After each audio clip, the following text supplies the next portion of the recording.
გამარჯობათ. დღეს არის 2026 წლის 14 ივნისი.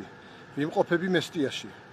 როგორც მოგეხსენებათ, მედიაში ვრცელდება ვიდეო ჩანაწერები, ვიდეო კადრები, სადაც ასახული არის პოლიციის შენობებში პოლიციელების მიერ მოქალაქეების მიმართ წამების ფაქტები.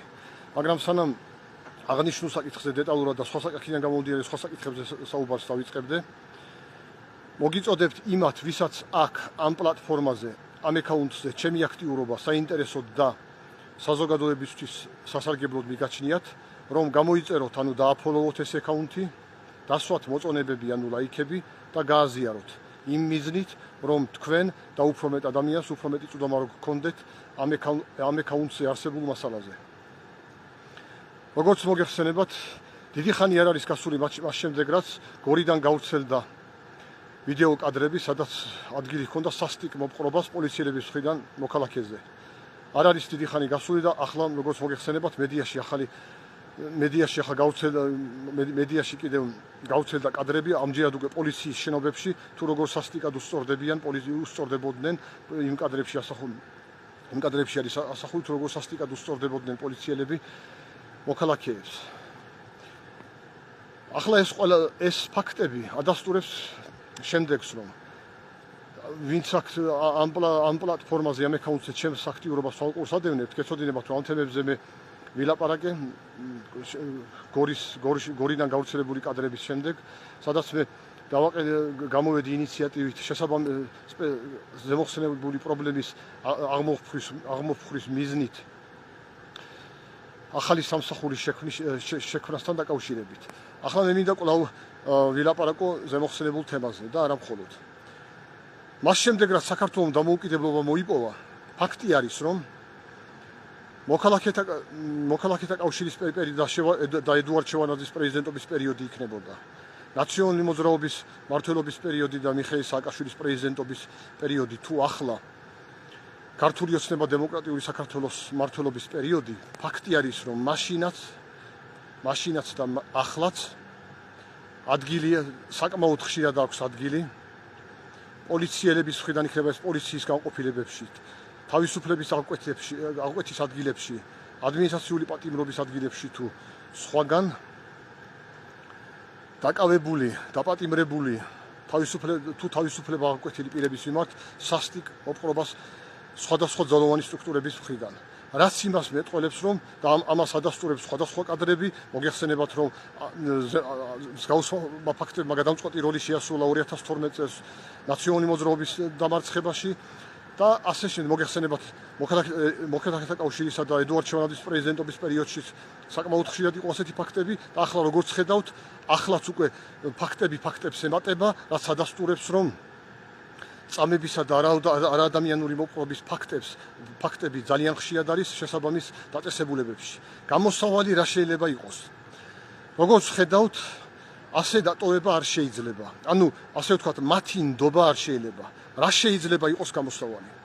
კიდევ ერთხელ მე მინდა ვთქვა, რაზეც მე ახლა გელაპარაკეთ, რაზეც მე მქონდა საუბარი, მე გამოვდივარ ინიციატივით, რომ შეიქმნას სპეციალური სამსახური. ახლა მე მინდა რამოდენიმე ჩემი თამას სჭირდება კომპლექსური მიდგომა და სწორედ ამ კომპლექსურ მიდგომაზე მინდა ვილაპარაკო. თუ რა სჭირდება სახელმწიფოს, რომ თუ ბოლომდე ვერ იქნება აღმოფხვილი, მინიმუმამდე მაინც რომ იქნას დაყვანილი მსგავსი შემთხვევები, როგორც ქუჩაში, ასე დაწესებულებებში.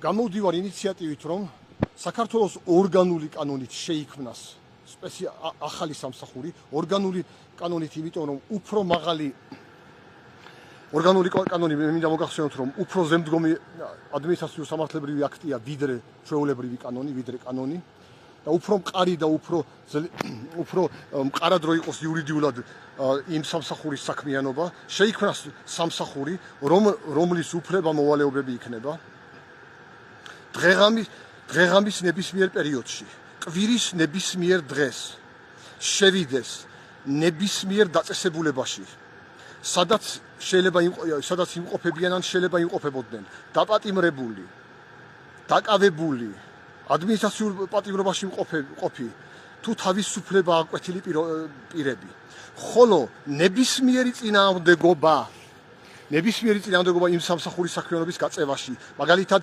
პოლიციის შენობაში, სასჯელ ახსულების შენობაში თუ სხვაგან შესვლაზე ხელშეშლა ნებისმიერი პირის მხრიდან.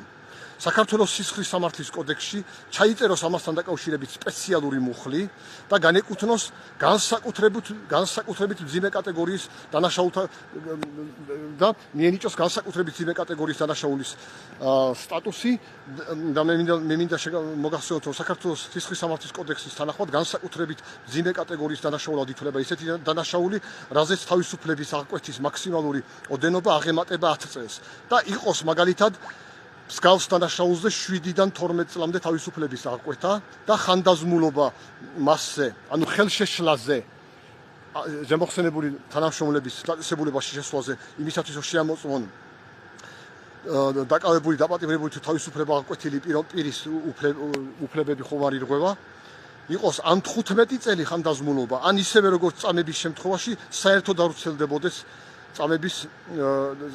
ვრცელდებოდეს ხანდაზმულობა. ზემოხსენებული სამსახურის თანამშრომლები აღჭურვილი იყვნენ ვიდეოკამერებით და ვიდეოკამერებით ახორციელებდნენ ზემოხსენებულ საქმიანობას. მაგალითად, მიადგნენ პოლიციის შენობას, რომ შეამოწმონ დაკავებულთა უფლებები ირღვევა თუ არა, თუ პოლიციის თანამშრომლები ან თუ იქნება სასჯელ დაწესებულების თანამშრომლები თუ სხვა პირები, თუ კი ხელს შეუშლიან მათ შენობაში შესვლას, ეს ვიდეოკამერაზე დაფიქსირდება და შემდეგ მათზე გავრცელდეს ის მუხლი, რაც მოგახსენეთ მე, მაგალითად, განსაკუთრებით მძიმე კატეგორიის დანაშაულად ჩაითვალოს და 7-დან 12 წლამდე იყოს თავისუფლების აღკვეთა და ზემოხსენებულ დანაშაულზე ხანდაზმულობის ვადა იყოს ან 15 წელი, ან საერთოდ ისევე როგორც წამებაზე, საერთოდ არ იყოს ხანდაზმულობის ვადა. ასეთ შემთხვევაში უკვე ბევრ ადამიანს შეეშინდება, რომ ხელი შეუშალოს ზემოხსენებული სამსახურის მუშაობას. ხოლო, როდესაც ზემოხსენებული სამსახურის თანამშრომლები შევლენ დაწესებულებაში და ნახავენ, შემდეგ მათ უკვე მიეცეთ შესაბამისი, ნახავენ, რომ მაგალითად ირღვევა ამა თუ იმ პიროვნების უფლებები, ასეთ შემთხვევაში მათ მიეცეთ შესაბამისი იურიდიული დოკუმენტების შედგენის უფლება. ასევე მე რაც ვთქვი, რომ ხელშეშლაზე იყოს მეთქი თავისუფლების აღკვეთა ზემოხსენებული სამსახურის თანამშრომლების საქმიანობაზე, ეს იყოს არა მხოლოდ თანამშრომლების მხრიდან, დაუშვათ პოლიციის თუ სასჯელ ახსულების სამსახურის თანამშრომლების მხრიდან ხელშეშლაზე, არამედ ნებისმიერი ადამიანის მხრიდან ხელშეშლაზე. ეს ერთი, რომელიც სერიოზულ წვლილს შეიტანს ზემოხსენებული პრობლემის თუ ბოლომდე აღმოფხვრაში არა, მინიმუმამდე დაყვანაში მაინც.